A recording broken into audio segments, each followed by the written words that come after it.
বলো না মুখে কি ক্রিম লাগাও খুব গ্ল্যামার।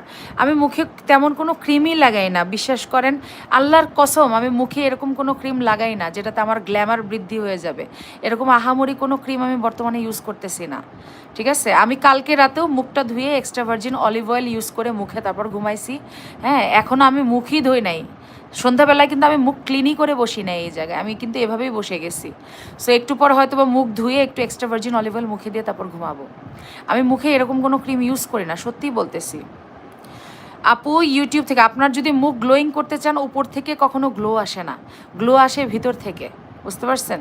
সো বেশি বেশি নামাজ আদায় করবেন, আল্লাহকে সিজদা দিবেন, সৎ পথে চলবেন, সত্য কথা বলবেন, সবসময় ভালো এবং সৎ থাকার চেষ্টা করবেন, এবং বেশি বেশি আল্লাহর জিকির করবেন, আল্লাহর কাছে কান্নাকাটি করবেন, নিজের গুনার মাপ চাইবেন, বেশি বেশি সাইদুল ইস্তেগফার পাঠ করবেন, বেশি পরিমাণে ইস্তেগফার করবেন আল্লাহর কাছে।